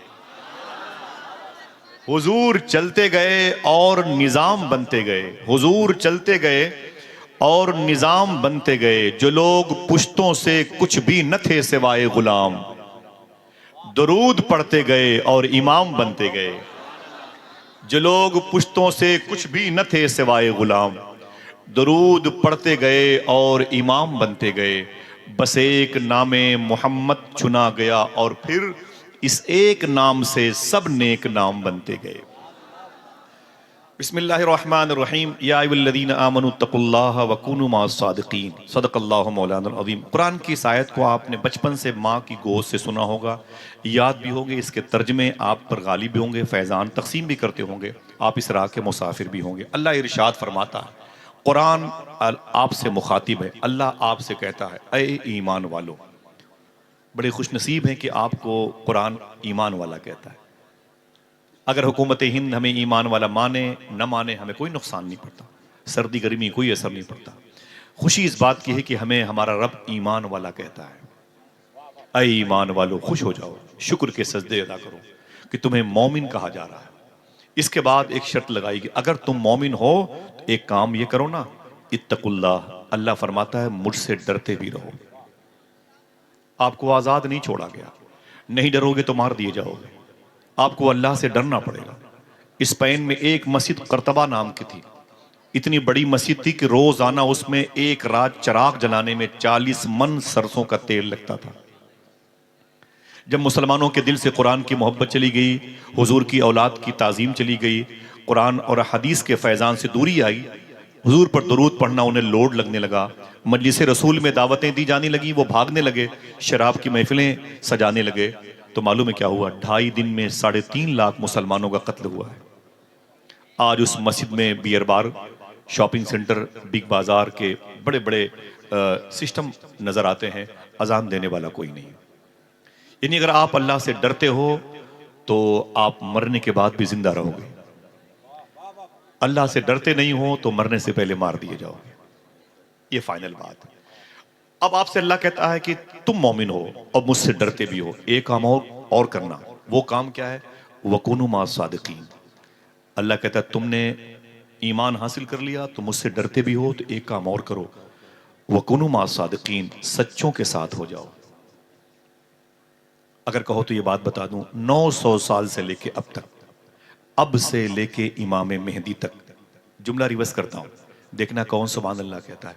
900 साल से लेके अब तक, अब से लेके इमाम मेहदी तक, जो सच्चों का सरदार है उसे शेख अब्दुल कादिर जिलानी कहा जाता है। नाम तुम्हारा लब पे आए, मीठा मीठा मुंह हो जाए, उसे शेख अब्दुल कादिर जिलानी कहा जाता है। अल्हम्दुलिल्लाह रब्बिल आलमीन। ये विलायत की सबसे अजीम पोस्ट पर सैयदना शेख है, जिसे गौसियत कुबरा कहते हैं, जो मकाम मखदा की सूरत में है। ये मकाम खिजर से बड़ी ये पोस्ट होती है, जिस पर सैयदना शेख सरकार इमाम हसन, इमाम हुसैन, मखदूम कायनात और मौलाए कायनात सरकरान सिद्दीक उमर उस्मान की दुआओं के तवस्सुल से आज मौजूद हैं। ये पोस्ट कैसी होती है? आप जिनके उर्स में आए हैं, मरजूब वक्त शेखुल आरफीन सुल्तानुल आरफीन सैयदना शेख रोशन शाह रहमतुल्लाह तआला अलैह। मैंने पूछा कारी निसार भाई से उनके मरातिब ज़ाहिरी के बारे में, फरमाया आसिफ भाई ये मरजूब बुजुर्ग थे। क्या बुजुर्ग थे? मुश्किल लफ्ज़, सकील है, जबान पर लेने में दिक्कत हो सकती। मजजूब लफ्ज़, ये मरजूब किसे कहते हैं? आप समझ लें 2-4-10 मिनट में बातें खत्म हो जाए। मालूम है, जब अल्लाह किसी को इंसान बना के पैदा करता है तो उसे ईमान अता फरमाता है अपनी मर्जी से। वो जब ईमान वाला होता है तो उसे लोग कहते हैं कि ये मोमिन है। जब वो नमाज रोजी की पाबंदी करता है तो लोग उसे मुसलमान कहते हैं। जब उसमें वो और निखार लाता है तो लोग उसे सालिहीन कहते हैं, नेक लोगों में शामिल हो गया। जब वो सालिहीन के खानदान में आता है और मेहनत करता है तो वो परहेजगार होता है, लोग उसे मुत्तकी कहते हैं। जब वो मुत्तकी बन जाता है तो उसके बाद अल्लाह का फजल होता है तो अल्लाह उसे अपनी विलायत की सर्टिफिकेट देता है। यानी अल्लाह उस मुत्तकी को वली बनाता है, अपना दोस्त बनाता है। फिर वो मुत्तकी अल्लाह का वली बनता है। जब वो मुत्तकी अल्लाह का वली बनता है, वली विलायत पाने के बाद वो अगर मेहनत ज्यादा करता है तो फिर अल्लाह अपनी लाइट, अपनी तजल्ली, अपनी रोशनी उस पर जाहिर करता है। जब अल्लाह की रोशनी उस पर जाहिर होती है तो फिर ये ग्रुप 2 हिस्सों में बढ़ जाता है। कैसे? अगर उस तजल्ली को वो अपने ऊपर गालिब कर लेता है, उस तजल्ली में वो गुम हो जाता है, मुदगम हो जाता है, मुत्तसिल हो जाता है, उसी तजल्ली, उसी लाइट, उसी रोशनी में वो फना हो जाता है तो उसे मजजूब कहते हैं। जो हर वक्त नूर इलाही की तजल्लियों में मस्त मगन रहता है। और अगर वो अपने आप को बेइज़्निल्लाह संभाल लेता है तो सालिक बन जाता है। ये मरजूब और फिर ये सालिक। सालिक की दुनिया में गया और मेहनत किया तो फिर आगे मकाम अबरार है, मकाम औताद है, मकाम अब्दाल है, मकाम गौस है, मकाम कुतबियत है। वो आगे के 27 पोस्ट है विलायत की। नूर इलाही से उसका दिल माला माल हो गया, फट गया तो उसे मरजूब कहा जाता है। संभल गया तो उसे सालिक कहा जाता है। ये दोनों हर शहर में होते हैं, या एक शहर में रह के कई शहरों का निजाम संभालते हैं। आपसे कई बातें करूं, आप मेरे भाई हैं साहिबो। मरजूब अगर किसी शहर में होगा तो यह कैसे पता चलेगा, सालिक उस शहर में होगा तो यह कैसे पता चलेगा। मैं बात करता हूं मरजूब के शहर में होने की निशानी क्या है और सालिक के होने की निशानी क्या है। अगर मरजूब के हाथ में शहर की लगाम आएगी तो उस शहर में अफरा तफरी बहुत मचेगी, बसें पलटेंगी, ट्रेनें पलटेंगी, लड़ाई दंगा इख्तलाफात, ये वो, आग लगेगी वगैरह वगैरह। और अगर सालिक के हाथ में उस शहर की लगाम आई है तो माहौल बिल्कुल शांत रहेगा, एकदम सन्नाटा, खामोशी, बिल्कुल शाइस्तगी की फिजा रहेगी। अगर आप मुस्कुराना चाहते हैं तो एक बात बता दूं, यही दिल्ली की जमीन है और एक बादशाह ने एक अजीम दरवेश से कहा, इस वक्त दिल्ली में हालात बड़े अच्छे हैं, न कोई लड़ाई, न कोई दंगा, न कोई फसाद, न कहीं कोई हंगामा, न कोई आतिशजदगी, कुछ नहीं है, माहौल बड़ा शांत है। ये बता दिल्ली में इस वक्त किसकी हुकूमत है। तो उस दरवेश ने कहा, दिल्ली में इस वक्त एक सालिक की हुकूमत है, एक सालिक बुजुर्ग की हुकूमत है। तो उस दरवेश से उस बादशाह ने कहा, अगर तुझे दिक्कत ना हो तो मुझे इतना बता दे कि वो सालिक बुजुर्ग रहता कहाँ है, मैं उसे देखना चाहता हूं। देखिए, मैं उसे देखना चाहता हूं। तो बादशाह से उस दरवेश ने कहा कि नहीं, ये राज है, मैं उसे जाहिर नहीं कर सकता। उसने कहा, ये राज मेरे सीने में रहेगा, आप मुझे बता दें, मैं किसी से नहीं बताऊंगा उस सालिक के बारे में जिसके होने से दिल्ली का निजाम इस वक्त सही व सालिम है। तो उस दरवेश ने कहा, वो जो सालिक है वो फला मोहल्ले में खरबूजा बेचता है। खाने पीने की बात यही सोच के सुभान अल्लाह कहते हैं। क्या करता है, बोले बोले वो सालिक बुजुर्ग है और इसी शहर दिल्ली में फला एरिया में वो खरबूजा बेचता है। सालिक नर्म तबीयत का, ठंडे दिल का है, वो गर्म मिजाज का नहीं है। बादशाह अपना हुलिया बदला, उसके पास गया, वो खरबूजा बेच रहा था, समझ गया कि यही वो शख्स है। उसने सलाम किया, उसने जवाब दिया, बोले क्या करते हो, बोले खरबूजा बेचता हूं। कितने का, बोले 2 रुपए का एक है, एक देना। तो उसने खरबूजा काट के जैसे दिया, उस बादशाह ने खाया, फेंक दिया जमीन पर, कहा ये क्या फ्रॉड है, ये खरबूजा है, तुमने इसमें पानी रख के बेचना शुरू किया, एकदम फीका है, इसमें मिठास नहीं है, कोई लज्जत नहीं है, कोई चाशनी नहीं है, दूसरा दो। सालिक जो था ना, उसने कहा कोई बात नहीं, दूसरा खरबूजा दिया। बादशाह जो हुलिया बदले हुए था उसने उसे उठा के पटक दिया, कहा ये भी खराब है, तीसरा दो। उसने तीसरा खरबूजा लिया, उसे उठा के फेंक दिया। उसने चौथा खरबूजा लिया, उसे उठा के फेंक दिया। जब 5वां खरबूजा लिया तब उस बादशाह ने कहा, हाँ ये ठीक है, उसे खा लिया। खाने के बाद बोले पैसे कितने हुए, तो उस खरबूजा बेचने वाले सालिक बुजुर्ग ने कहा 2-2 रुपए के हिसाब से कितने हुए, कम से कम 10 लोग तो बोलो भाई, 10, 2-2 रुपए के हिसाब से बोले 10 रुपए हुए। तो बादशाह नाराज हो गया, बोले ये क्या धोखा दे रहे यार, वो तुम्हारे 4 खरबूजे बाहर पड़े हुए हैं, उसे उठा लो, वो तो मैंने खाया नहीं, एक खाया है, एक की कीमत 2 पकड़ो। उसने कहा कोई बात नहीं, आप चले जाए। बादशाह वापस आ गया। 6 महीने के बाद दिल्ली में अफरा तफरी मच गई, बवाल, आपस में फसाद, लड़ाई दंगा, ये वो। तो फिर उस दरवेश को बुलाया उस बादशाह ने, कहा यार ये बताओ कि दिल्ली का शांत माहौल बदल गया, अब दिल्ली की लगाम किसके हाथ में है। तो उस दरवेश ने कहा, अब एक मजजूब बुजुर्ग आ गया है, अब उसके हाथ में इस शहर की लगाम है, इसीलिए माहौल में गर्मी पाई जा रही है, जलाल का उन्सुर गालिब है। अब जमाल का पहलू जो है ना वो खामोश है, जलाल का गलबा है। उसने कहा मुझे बताओ कि वो कहाँ रहता है। उसने कहा ठीक है मैं पता बताता हूं, लेकिन उससे उलझना नहीं, गर्म मिजाज का है और उसके बारे में किसी दूसरे को बताना नहीं, राज दिल का आईना है, उसको छुपा कर रखो वरना टूट जाएगा हर जगह दिखाने से। कहा कोई बात नहीं। अब बादशाह हुलिया बदल के जला गया। कहा वो क्या करता है, कहा वो फला मोहल्ले, दिल्ली में फला मोहल्ले में वो शरबत बेचता है। क्या करता है, शरबत बेचता है। वो बादशाह चला गया और जाने के बाद देखा तो उसने ठेले पर वाकई शरबत बेच रहा था। उसे सलाम किया, उसने जवाब दिया, कहा भाई क्या बेचते हो, बोले शरबत बेचता हूं। बोले कितने का है, उसने कहा कि 1 रुपए का एक गिलास है। बादशाह ने कहा कि देना भाई जरा सा।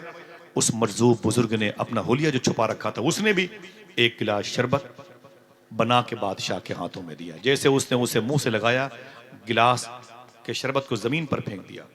उसने कहा ये क्या धोखा है, इतना फीका शरबत बेचते हो, इसमें चीनी नहीं है, कोई मिठास नहीं है, नींबू का इसमें असर नहीं है, कोई लज्जत इसमें नहीं है।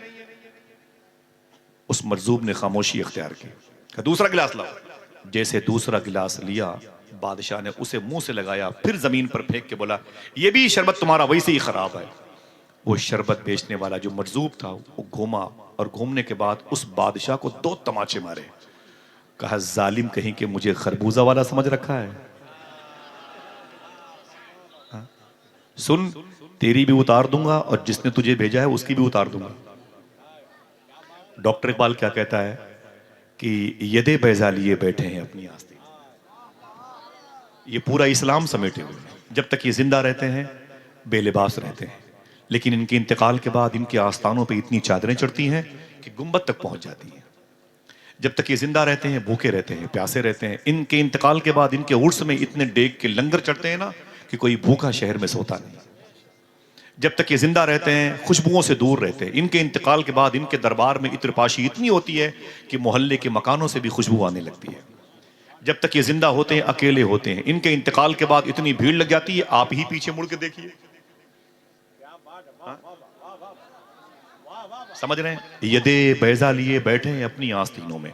ये मरजूब की जमात है, ये बड़ी अजीम जमात है, जिसकी आंखें, जिसका दिल, जिसकी फिक्र, जिसके ख्यालात, जिसके सेंस पर अल्लाह के नूर का गलबा होता है। इनको समझ पाना अपने इल्म की बुनियाद पर आसान नहीं है। इनको समझना अपनी दौलत की बुनियाद पर आसान नहीं है। इनको समझना कुतुबीनी की बुनियाद पर आसान नहीं है। इनको अपने हुस्न की बुनियाद पर, अपने कबीले की बुनियाद पर, अपनी प्रॉपर्टी की बुनियाद पर समझना आसान। बोलो भाई, आपको क्यों बताएं कि मैं अल्लाह का वली हूं? क्या जरूरत आन पड़ी है? वो अल्लाह से बातें करते हैं, आपसे क्यों कहेंगे मैं अल्लाह का वली हूं? बोले आप इनको समझने की कोशिश भी ना करें। अल्लाह के ऐसे वलियों की जमात है। शायर ने कहा था, इश्क इंसान को कलंदर बू अली करता है, इश्क पागल नहीं पागल को वली करता है। ये बड़ी अजीम जमात होती है, ये सच्चों की वो जमात है। मालूम है, एक अजीम शान मुहद्दिस बुजुर्ग गुजरे हैं, उनका नाम है हजरत मुस्लिम मगरिबी। हजरत मुस्लिम मगरिबी, मैं ये नाम फिर से ले लूं, हजरत मुस्लिम मगरिबी। क्या नाम मैंने लिया? आप भी सोच के लीजिए, मैं भी आराम कर लूं। क्या नाम लिया मैंने? हजरत मुस्लिम मगरिबी। वो कहते हैं, मैं सो रहा था, जब मैं सोया तो मेरे ख्वाब में हुजूर तशरीफ लाए। हुजूर के आने पर इतनी खामोशी से बोलते हैं, और इससे बड़ी कौन सी दौलत होगी? क्या आपने दुआएं नहीं मांगी? दिखा दो अपना चेहरा प्यारा प्यारा या रसूल अल्लाह, खुदा का जीते जी कर लो नजारा या रसूल अल्लाह। क्या आपने दुआएं नहीं मांगी? सुना है आप हर आशिक के घर तशरीफ लाते हैं, मेरे भी घर में हो जाए चरागा या रसूल अल्लाह। एक नौजवान बच्चे से पूछा गया, अगर हुजूर तेरे ख्वाब में आ जाए तो हुजूर से क्या पूछेगा? अगर हुजूर तेरे ख्वाब में आ जाए तो हुजूर से क्या पूछेगा, क्या सवाल करेगा? वो रोने लगा। उसने कहा, ना ना ना, मैं हुजूर से कुछ न पूछूंगा। कहा क्यों? कहा, अगर मैंने हुजूर से कोई सवाल किया तो हुजूर कहेंगे तेरे इस सवाल का जवाब मेरी फला हदीस में है, फला कुरान की आयत में है। तू मुझसे ये सवाल क्यों करता है? इसका मतलब तूने कुरान नहीं पढ़ा। मेरे कुरान ना पढ़ने की बुनियाद पर हुजूर की रूह को तकलीफ पहुंचेगी। समझ रहे? आप हुजूर को देखना चाहते हैं तो अपनी आंखें पाक करें।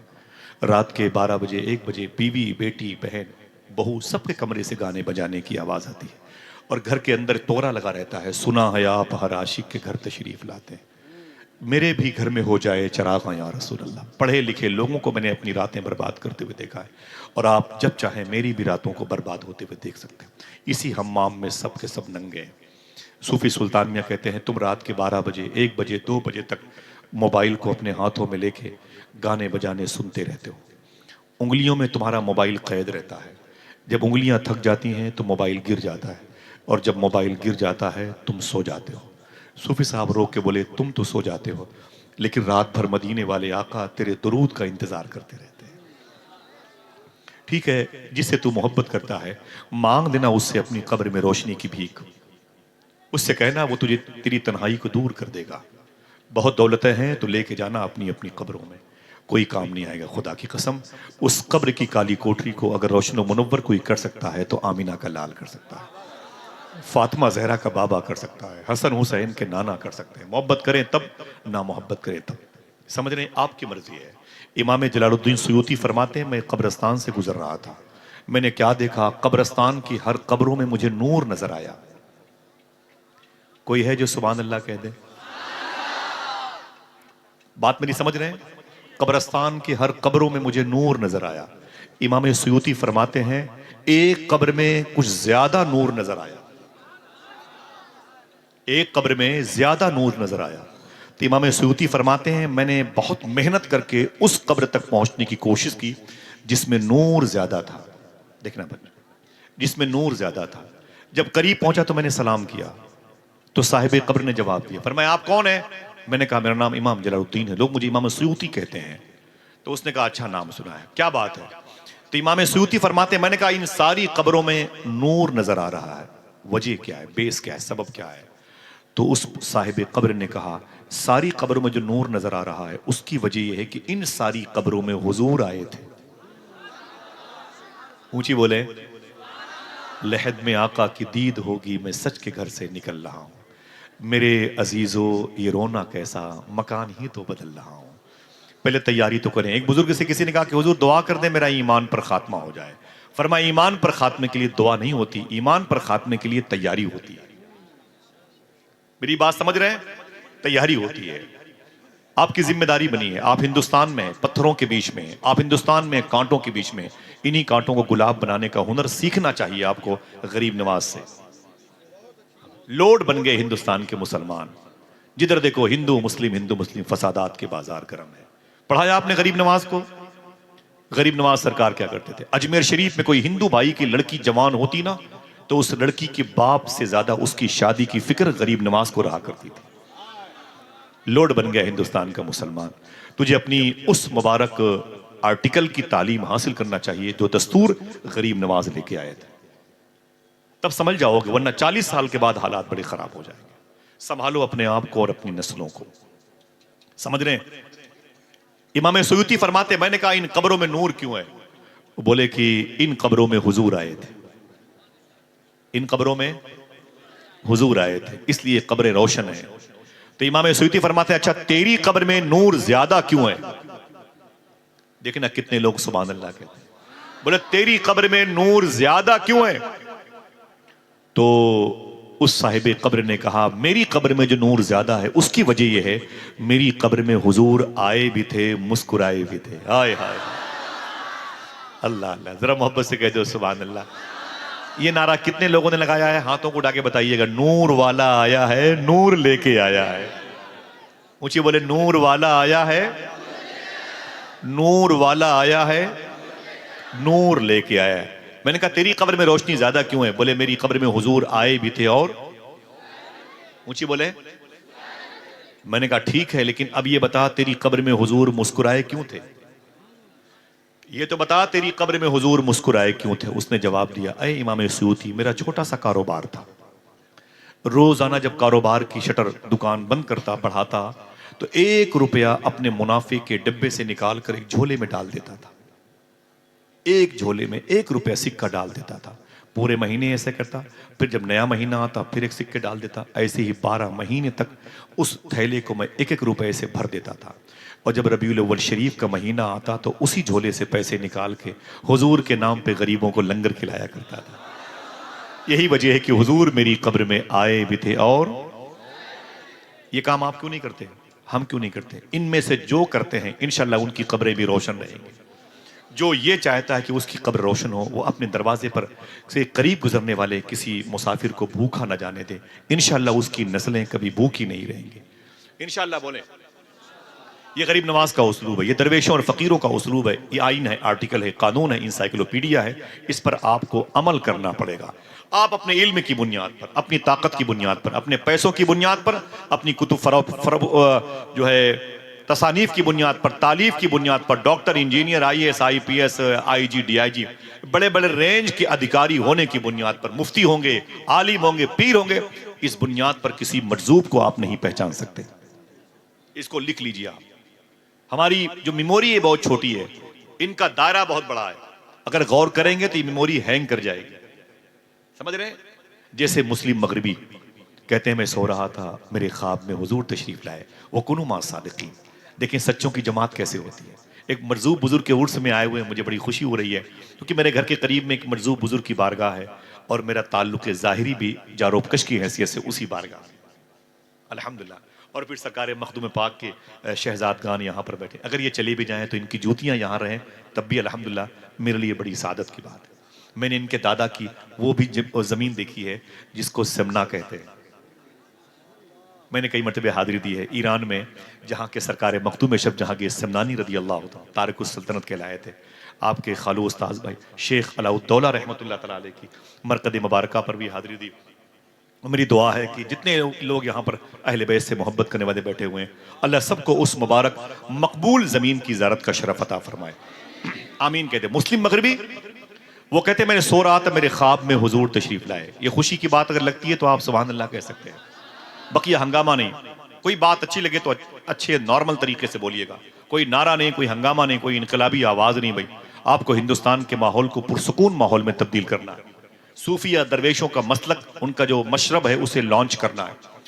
मुस्लिम मगरिबी कहते हैं कि मुझसे हुजूर ने कहा, तवज्जो है, देखिए बेटा देखो, मुस्लिम मगरिबी कहते हैं कि मुझसे हुजूर ने कहा, अय मुस्लिम मगरिबी सुन, अभी अभी मुझसे खुदा ने कहा। हुजूर फरमाते हैं कि अभी अभी अय मुस्लिम मगरिबी मुझसे खुदा ने कहा, अय मेरे हबीब तेरी उम्मत का एक शख्स है जिसको मुस्लिम मगरिबी कहते हैं, जाके उससे कह दो कि उसका एक मुरीद है जो कोतवाल है, उसके कोतवाली में, उसके थाने में मेरा एक नेक मजलूम बंदा कैद है, जाके उसको रिहा कर दे, इसी में उसकी खैरियत है। उसको लोग नहीं जानते लेकिन आसमान के फरिश्ते उसके नाम पर खुशियां मनाते हैं। जाके अय मेरे हबीब जाके कह दे मुस्लिम मगरिबी से, अपने मुरीद कोतवाल से कह दे उस कैदी को छोड़ दे, तेरी खैरियत इसी में है। हुजूर फरमाते हैं अय मुस्लिम मगरिबी, इस नाम का एक कैदी तेरे मुरीद की कोतवाली में कैद है, जाके उस कोतवाल से कह दे इसे रिहा कर दे, अल्लाह ने कहा है। मुस्लिम मगरिबी उठे, बड़ी तेजी के साथ भागे। जब गए वो थाने में गए तो कोतवाल साहब सो रहे थे। दरवाजे पे दस्तक दी तो वो दरवाजे पर आ गए, देखा तो पीर साहब खड़े थे, कदम से लिपट गए, बोले हुजूर खैरियत? कोई काम था जरूरी तो मुझे बताया होता तो मैं खुद आपके पास आ जाता।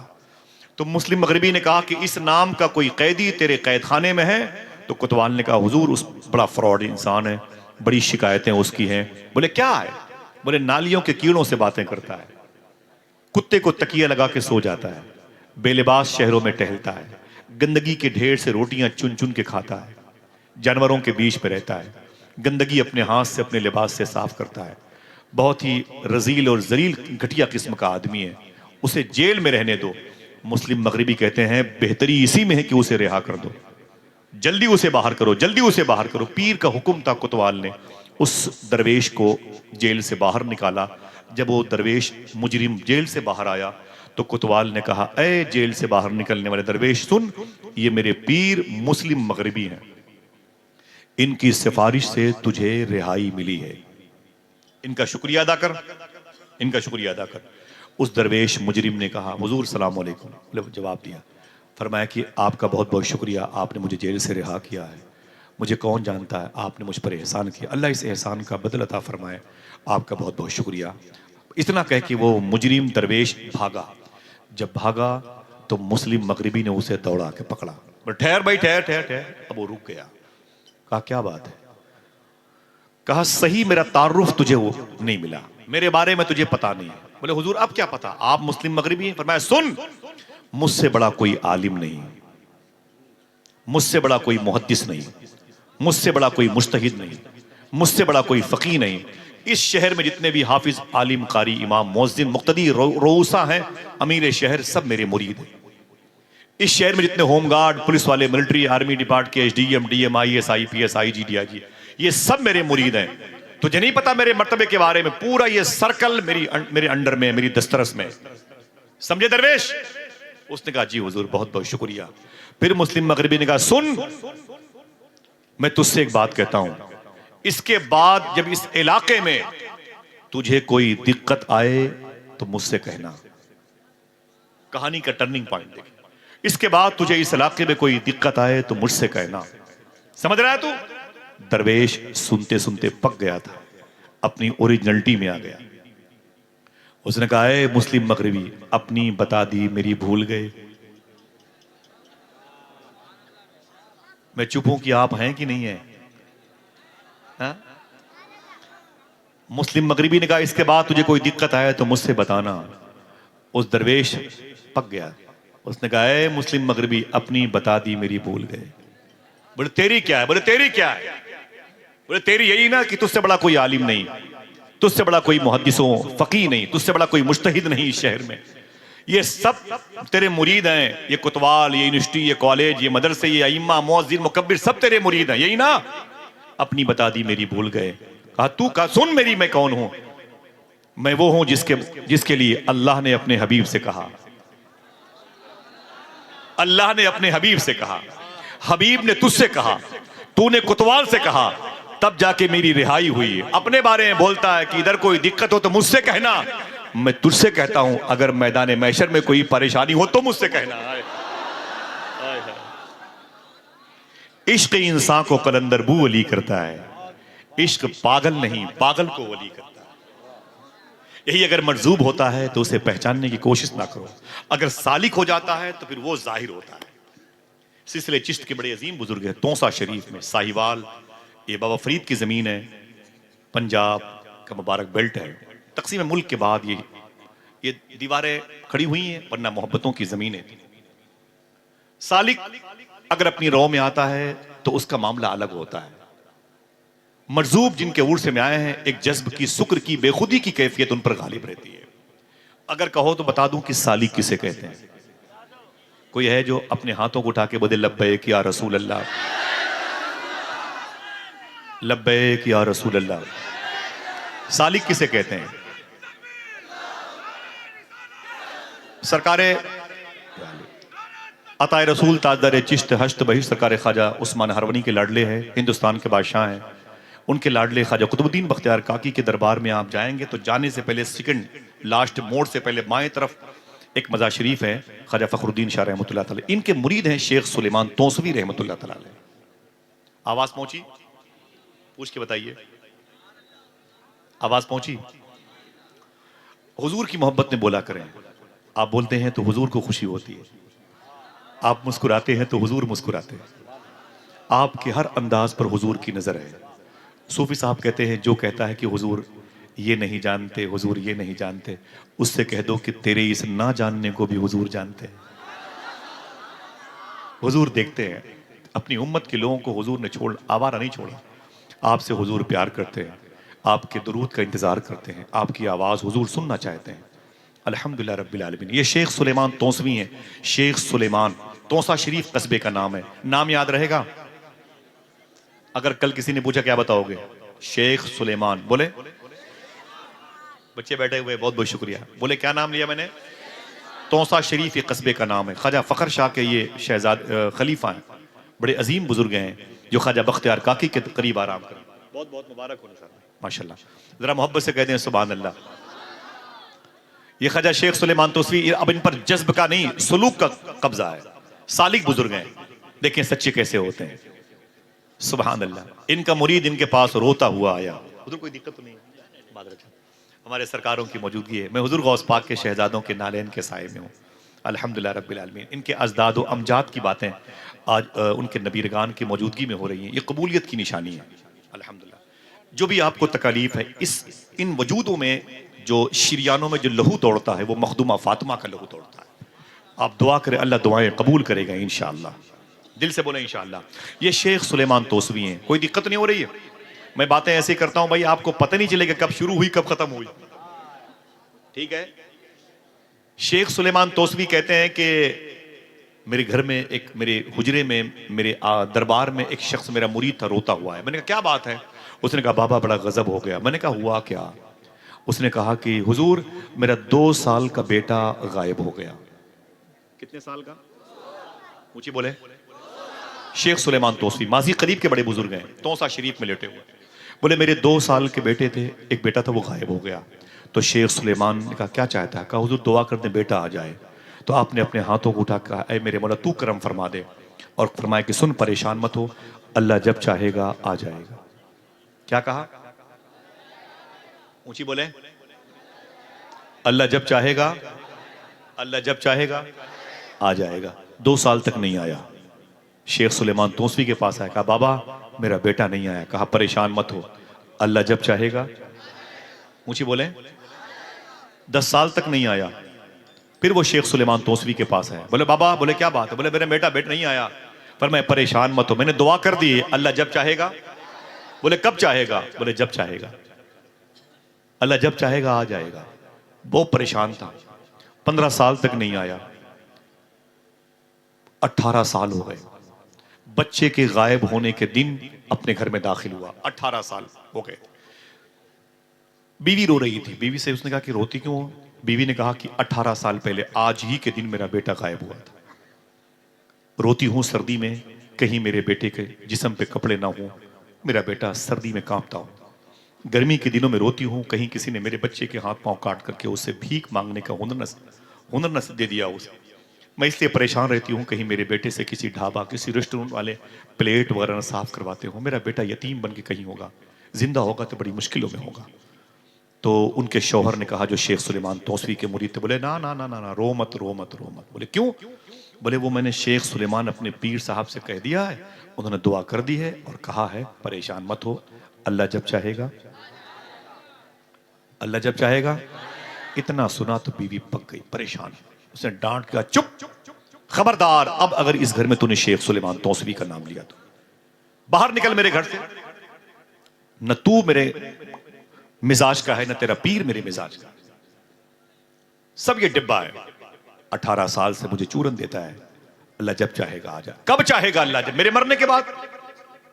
अगर वो वली है तो उसको अपनी विलायत का इस्तेमाल करना चाहिए। ये क्या मतलब अल्लाह जब चाहेगा आ जाएगा? 18 साल तक नहीं आया, कब आएगा? चल बाहर निकल। वो धक्के मार के उसने अपने शौहर को बाहर कर दिया। अब वो रोता हुआ शेख सुलेमान की बारगाह में आया। सामने बैठे थे हजरत, आंखें उसने अपनी साफो शफाफ की, कदम मोसी की, बैठ गया। शेख सुलेमान ने कहा, बहुत अच्छा हुआ तू आ गया। आज मुझे सरकार मौला अली करमुल्लाहुल करीम की सुन्नत याद आ गई। फरमाया जी हुजूर क्या? कहा अपने बालों को मैं तरशवाना चाहता हूँ। इसका काम था गेसुओं की इस्लाह करना, जिसे आप कहते हैं नाई, हजामत बनाना, इसका काम था। तो शेख सुलेमान कहते हैं बहुत अच्छा हुआ तू आ गए, एक काम कर। कहा जी हुजूर। कहा मैं अपने दादा मौला अली की सुन्नत अदा करना चाहता हूँ, मेरे सर के बालों को तराश दे। कहा कोई बात नहीं। वो कैंची और वो पानी और वो अस्तूरे, जो भी चीज़ें थी वो लेके आ गया।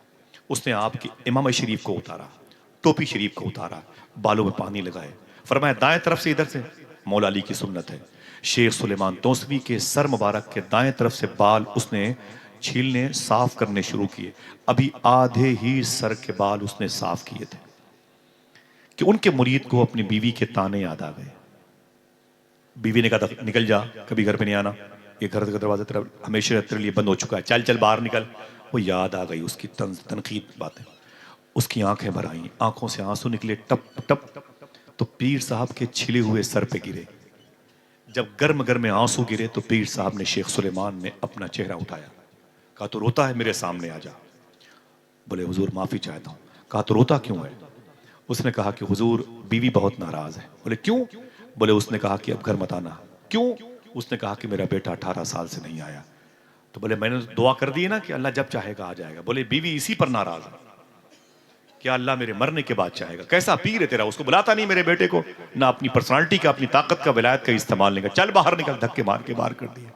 इसलिए हुजूर बीवी बड़े गजब में है, घर से मेरा भी जो है राब्ता टूट चुका है, आप माफ कर दें मुझे भी मेरी बीवी को। शेख सुलेमान तौसवी को जलाल आ गया। अभी आधे सर के बाल छिले हुए थे, आधे बाकी थे। बोले घर वापस चला जा। देखना कितने लोग सुभान अल्लाह कहते हैं। बोले घर वापस चला जा, जा तेरा बेटा तेरे घर आ गया है। आपका बेटा आया होता तो कुर्सी पे खड़े होकर सुभान अल्लाह कहते। बोले जा तेरा बेटा तेरे घर आ गया है। बोले हुजूर ये सर के बाल, बोले इसे बाद में छीलना, जा जा जा जा अपने बेटे से मिलने, तेरी बीवी बहुत नाराज है, जा तेरा बेटा तेरे घर आ गया। वो भागा आस्थाने से, खानका शरीफ से। रास्ते में मोहल्ले की मर्दों औरतों ने कहा मुबारक हो मुबारक हो मुबारक हो, तेरा बेटा तेरे घर, तेरा बेटा तेरे घर आ गया, तेरा बेटा तेरे घर आ गया। जैसे उसने अपने घर में एंट्री की, उसने क्या देखा? 20 साल का एक कड़ियल जवान इंसान घर के आंगन में चारपाई पर बैठा हुआ है और मेरी बीवी से लिपट के रो रहा है। मैं समझ गया, खून ने खून को पहचान लिया। वो अंदर दाखिल हुआ, बेटा खड़ा हो गया, उसने अपने बाप को सीने से लगाया, बहुत रोया, गम हल्का हुआ। तो बाप अपने बेटे के करीब बैठ के बोला, बेटा तू गायब कैसे हुआ था? बेटे ने कहा अब्बू मुझे नहीं मालूम, मैं 2 साल का था, मुझे कुछ भी पता नहीं, मुझे कैसे लोग उठा ले गए। बोले कैसे पता चला? बोले मैं 6-7 साल का हो गया था, एक सिख मज़हब के मानने वाले शख्स के यहाँ मैं उसके अस्तबल में उसके घोड़े की रखवाली करता था। 7-8 साल के बाद उसने मुझसे कहा था कि तू मुसलमान का बच्चा है और मैं सिख मज़हब का फॉलोअर हूँ। उसने कहा मेरी माँ, कहा मुझे नहीं मालूम। मैंने उससे पूछा मेरा बाप, कहा मुझे नहीं मालूम, मैंने तुझे बाजार से ख़रीदा है। बेचने वाले ने कहा ये मुसलमान का बच्चा है। बोले बस मुझे इतना पता था, रातों को जब सब सो जाते थे अपनी माँ को मैं याद करके रोता था, अपने बाप को याद करके रोता था कि मेरा कोई बाप होगा, मेरी कोई माँ होगी जो अपने आंसुओं को चिराग बना के दहलीज पे रख करके मेरा इंतज़ार करती होगी। बस मैं रोता रहता था। मेरी ज़िंदगी के माहौल गुजरते गए, 10 साल हो गए, 12 साल हो गए, 14 साल हो गए, 15 साल हो गए, 18 साल हो गए। कभी याद भी आई तो किस काम की? मुझे क्या पता मैं किस कोख से पैदा हुआ हूँ, किस कबीले का हूँ, किस बस्ती का हूँ, किस करिए का हूँ, किस गिरदोनवा का शहर का हूँ। बोले फिर? बोले 18 साल हो गए थे। बोले फिर? बोले आज मेरे मालिक सिख मजहब के शख्स ने कहा घोड़े को रेडी करो, लगाम पकड़ के अस्तबल के बाहर खड़े हो जाओ, मैं तैयार होके आ रहा हूं, मुझे सफर पे जाना है। बोले फिर? बोले मैं उसके घोड़े की लगाम पकड़ के उसके घोड़े के सामने खड़ा था, मेरा मालिक आएगा तो घोड़े पर बैठ के जाएगा, मैं अस्तबल की खिदमत करूंगा। बोले फिर? बोले पता नहीं कहां से एक बुजुर्ग आ गए। 1 मिनट, आ सकते हैं कि नहीं? जिसका अकीदा है जोर से बोलना, ऊंची बोलो, आ सकते हैं कि नहीं? पीर मेहर अली शाह इन बुजुर्गों के जद्द करीम है, गोदरा शरीफ में लेटे हुए हैं, खामोश बैठे थे। उनके मुरीद ने पैर दबाते हुए कहा हुजूर दुआ कर दें, हुजूर दुआ कर दें, बगदाद शरीफ चला जाऊं। पीर साहब टस से मसी ना हुए। उसने कहा बाबा दुआ कर दो, बगदाद चला जाऊं। बहुत देर के बाद आंख खोली, बोले क्या क्या क्या? बोले दुआ कर दो, बगदाद शरीफ जाना चाहता हूं। बोले क्यों क्यों क्यों? उसने कहा कि सैयदना शेख हुजूर गौस पाक के रोज़े को देखने की ख्वाहिश है, गौस पाक के दरबार को देखने की ख्वाहिश है। पीर मेहर अली शाह उठ के बैठ गए, फरमाते हैं अच्छा अगर गौस पाक यहीं आ जाएं तब? तस्करे गौसिया में लिखा है सामने शेख अब्दुल कादिर जिलानी खड़े थे। आ सकते हैं कि नहीं? ऊंची बोलो, आ सकते हैं। अगर यही टॉपिक होता तो बताते आपको। मेरा मौजू ये नहीं है, लेकिन बस सच्चों की 2-4 बातें हैं जिसे आप समझ लें, जिसे आप याद कर लें और आपके ईमानियात का हिस्सा बन जाए। वकुनु मा सादिकीन, अल्लाह फरमाता है सच्चों के साथ रहो। मैं किसी सियासी इंसान की बात नहीं करता, किसी जारिह इंसान की बात नहीं करता, किसी झूठे कायद की बात नहीं करता, किसी प्रोफेशनल इंसान की बात नहीं करता। मैं उसकी बात करता हूँ जिसके तस्करे के असरार से कुरान की आयत नूर हमें दावत मोहब्बत दे रही। वकुनु मा सादिकीन, सच्चों के साथ हो जाओ। सच्चे होते कैसे हैं देखें। शेख सुलेमान तौसवी का मुरीद कहता फिर? बोले एक पता नहीं कहां से एक अल्लाह का वली मेरे सामने आ गया। बोले फिर क्या हुआ? बोले उसने मुझे यूं उठाया, उठा के मुझे इस आंगन में लाके छोड़ा, कहा सुन ये तेरा घर है, ये तेरी माँ है, तेरा बाप आने वाले। बोले बस मैं अपने घर पे आ गया, मुझे कोई इल्म नहीं, कहां मंजिल, कहां रास्ते, कहां ड्रॉप, कहां मुसाफिर खाना, कुछ नहीं पता। शेख सुलेमान तौसवी के मुरीद ने कहा अच्छा ये बता तुझे जो यहां लाया है उसे पहचानता है? आवाज पहुंची? तैयार हैं सुभान अल्लाह कहने के लिए? शेख सुलेमान तौसवी के मुरीद ने कहा अच्छा ये बता तुझे जो यहां पर लाया है उसे पहचानता है? उसे पहचानता है, उसका नाम जानता है? तो उसके बच्चे ने कहा ना ना ना, मैं उसका नाम नहीं जानता, उसको पहचानता नहीं, लेकिन उसकी एक निशानी मुझे याद है। बोले क्या? बोले उसके सर के आधे बाल छिले हुए थे, आधे बाल उगे हुए थे। आए अल्लाह अल्लाह। न पूछ इन खिरकपोशों से, इरादत हो तो देख इनमें, यदे बैजा लिए बैठे हैं अपनी आस्तीनों में। ये वो सच्चे होते हैं जिनकी बुनियाद पर सदाकत पसंदी कायम होती है। अगर ये ना हो तो दुनिया में झूठ फैले जिसे बीमारी कहते हैं। यही बीमारियां ज्यादा आम हो तो कैंसर से ज्यादा खतरनाक हो जाए। ये अल्लाह के वली सच बोलते हैं इसलिए इन्हें सच्चा कहा गया, ये झूठ को खत्म करते हैं इसलिए इन्हें सच्चों का सरदार कहा गया। समझ रहे हैं? ये बड़ी मुबारक जमात होती है। अल्हम्दुलिल्लाह रब्बिल आलमीन। दुआ करें अल्लाह इन आस्तानों के फैज़ से हमारे कल्ब को रोशन और मुनव्वर फरमा दे। आमीन कह दे। मैंने क्या कहा?